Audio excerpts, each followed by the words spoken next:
Hello and welcome to Artifacts with Edie, a live show and tell of the artifacts from the Summit County Historical Society. My name is Edie Steiner and I'm a music therapist with Akron Public Schools at Bridges Learning Center, and I'm also the shepherdess here at the Summit County Historical Society.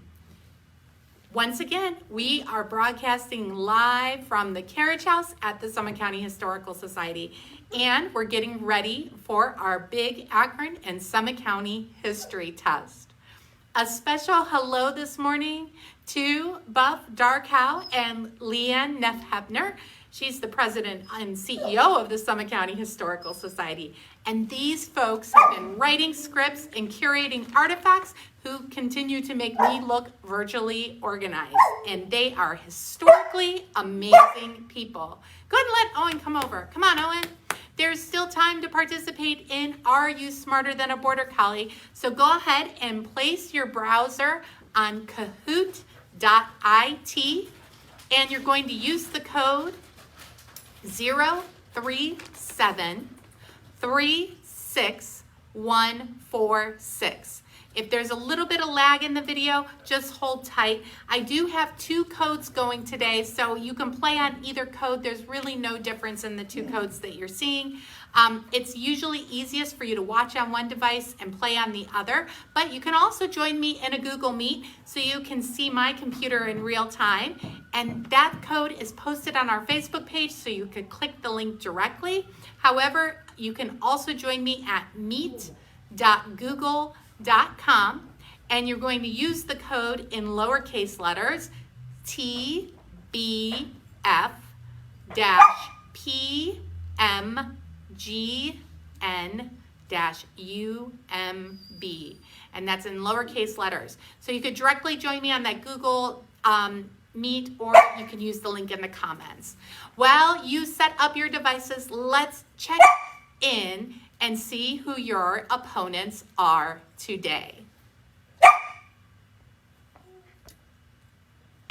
It's Akron and Summit County's favorite game show, Are You Smarter Than a Border Collie? First up is Owen Brown. He is always dressed for dinner. But what's in his bowl? Well, it's Primal Pet Foods chicken formula. Owen is ready for a healthy dinner. Next up is Rudolph Adams. He doesn't need to take a bath in the bathtub. He just goes to the doggy car wash. Quinn is coming to us today while she can't catch a ball.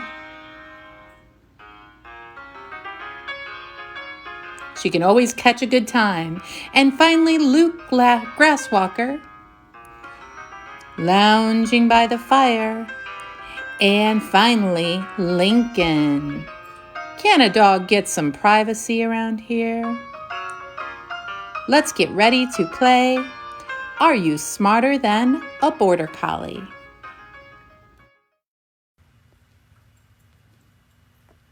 We are playing live right now, which means that anything can and might happen.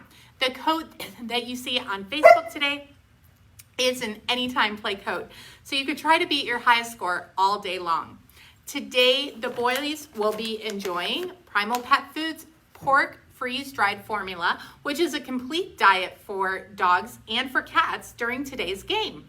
Primal Pet Foods formulas offer convenience as well as benefits because it is a balanced diet. It's safe and a wholesome way to feed raw to your pets without having to grind or chop or measure or mix any of the ingredients yourself.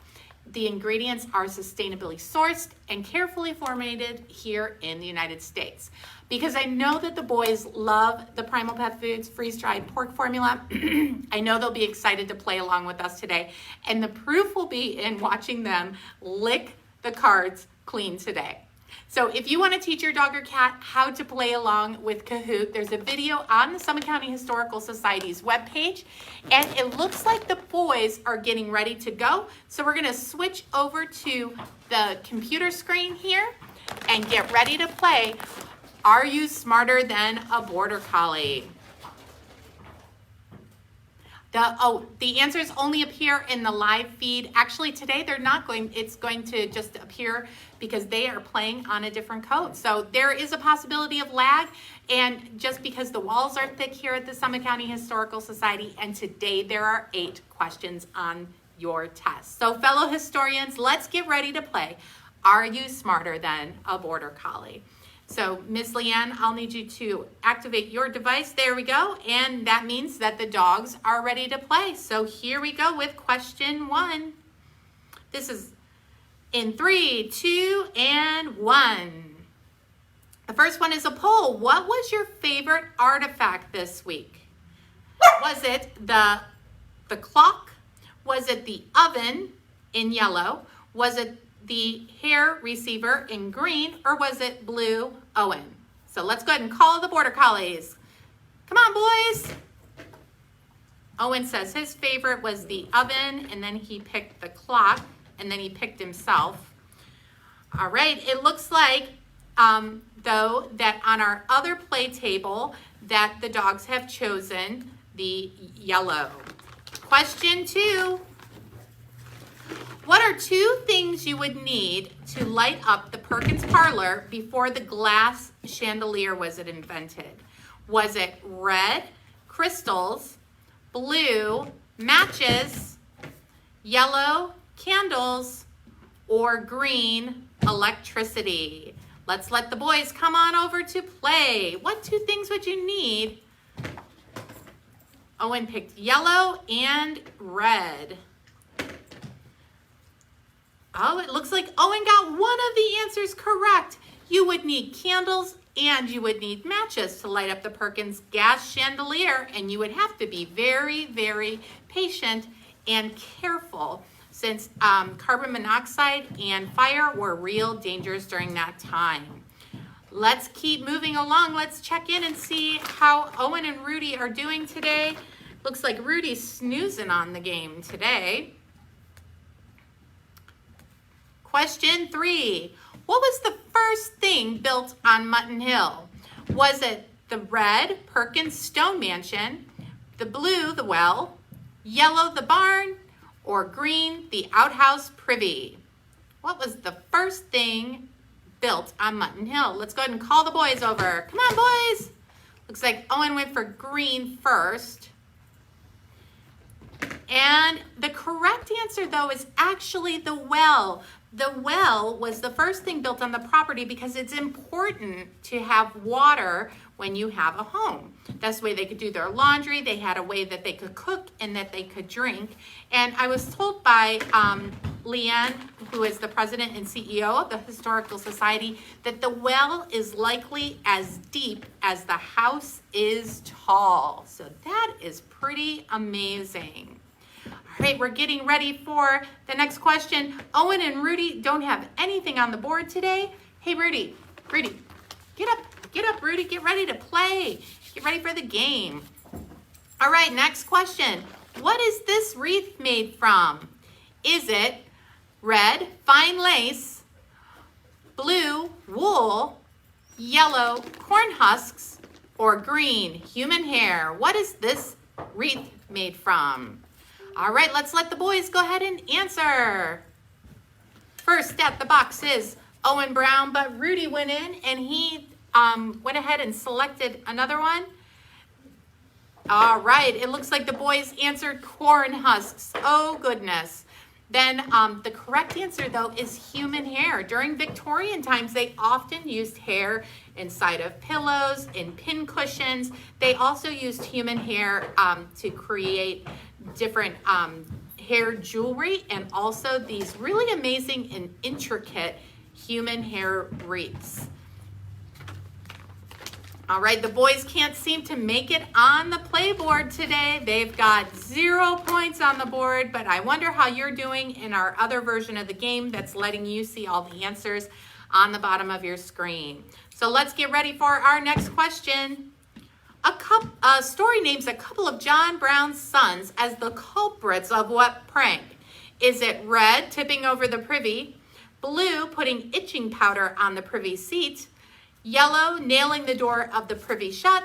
Or green, putting frogs in the privy. Let's go ahead and let the boys select their answer. Rudy goes right for yellow. Owen was feeling confident, and it looks like Owen also got the blue one. And the correct answer is blue. They put itching powder in the privy. And then Mrs. Brown had to ask for some money from her husband, John Brown, because she wanted to purchase a new dress so she could go over and apologize to Mrs. Perkins. So those boys were named in a prank. Prank with the privy. We're going to get our boards set up for the next question. That means that the boys finally have some points on the screen here. They've got 840 points.